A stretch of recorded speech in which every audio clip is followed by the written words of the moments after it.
Thank you very much. It's a great honor on a beautiful day in the Rose Garden. Please sit. Thank you.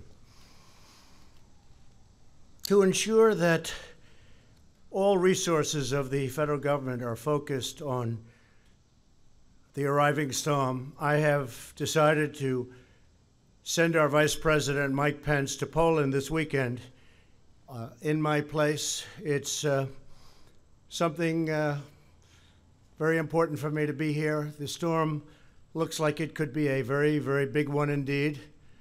And Mike will be going. I've just spoken to President Duda of Poland and expressed him my warmest wishes and the wishes of the American people. Our highest priority is the safety and security of the people in the path of the hurricane. And I will be rescheduling my trip to Poland in the near future. We're gathered here in the Rose Garden to establish the United States Space Command. It's a big deal. As the newest combatant command, SpaceCom will defend America's vital interests in space, the next warfighting domain. And I think that's pretty obvious to everybody. It's all about space. We're joined by Vice President Mike Pence, Secretary of Defense Dr. Mark Esper, Acting Director of National Intelligence Joe McGuire, Acting Secretary of the Army Ryan McCarthy, Acting Secretary of the Air Force Matt Donovan, Chairman of the Joint Chiefs of Staff General Joseph Dunford, and Congressman Mike Turner.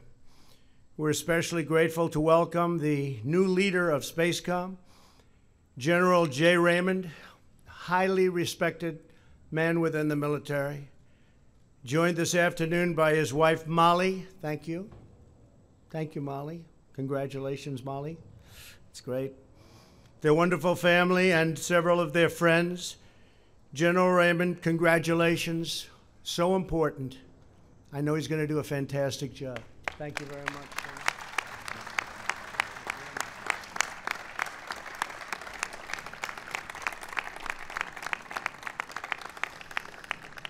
The United States combatant commands were developed to join branches of our armed forces in common cause across diverse fields of battle.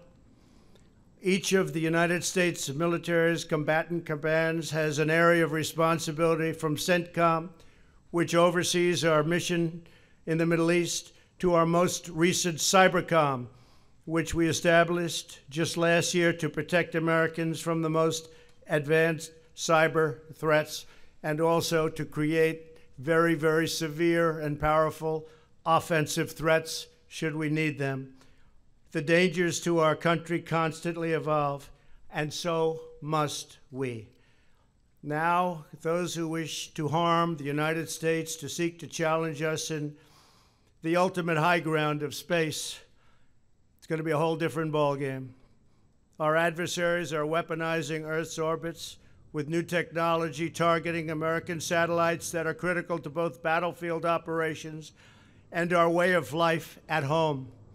Our freedom to operate in space is also essential to detecting and destroying any missile launched against the United States.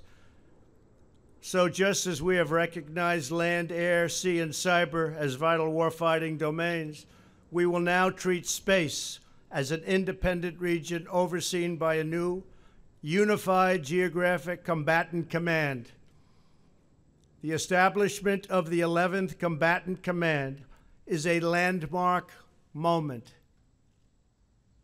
This is a landmark day, one that recognizes the centrality of space to America's national security and defense. Under General Raymond's leadership, SpaceCom will boldly deter aggression and outpace America's rivals by far.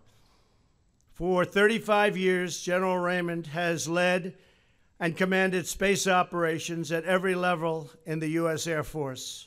Molly, I hope you're very proud of him. I'll bet you are. I am too. He's a warrior who has integrated space capabilities to make our military even stronger. and to pave the way for a new era of national defense. He's respected by everybody sitting in front of us, everybody in the military, and everybody that knows him. Spacecom will soon be followed, very importantly, by the establishment of the United States Space Force as the sixth branch of the United States Armed Forces. And that's really something when you think about it.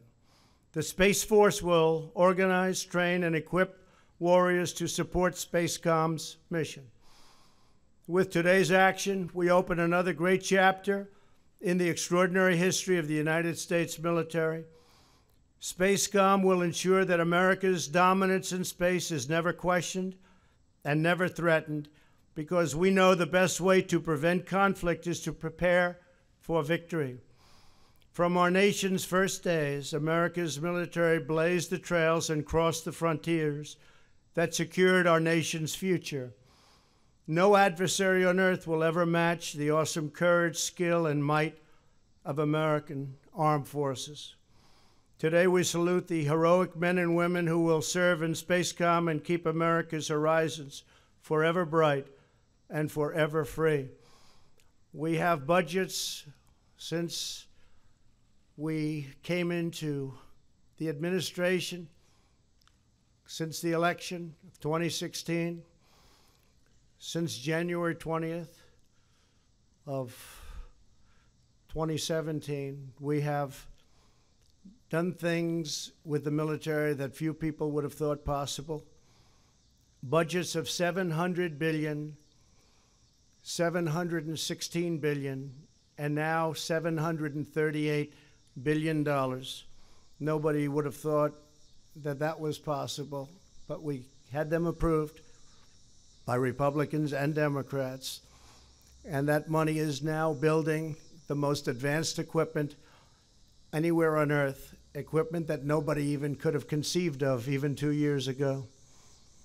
It's very necessary, and hopefully we'll never have to use it. I would now like to ask Secretary Esper to sign documents formally establishing the United States Space Command. Thank you. Mr. Secretary, thank you.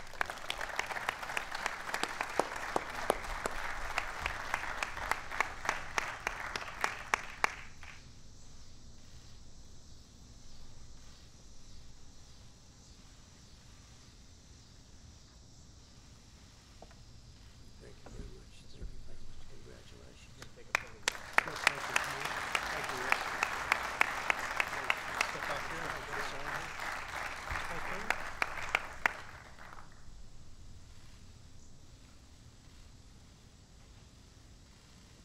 General Raymond, did you want to present your? Thank you, General. Yes. Good afternoon. Mr. President, thank you for hosting us today. In doing so, you honor the airmen, sailors, soldiers, and Marines that secure our high ground for our nation. On behalf of those men and women, we'd like to present you with a small memento that reads, United States Space Command Establishment, 29 August 2019. On behalf of the space warfighters, thank you for your leadership. Thank you, Mr. President. Really appreciate it. That's a big one.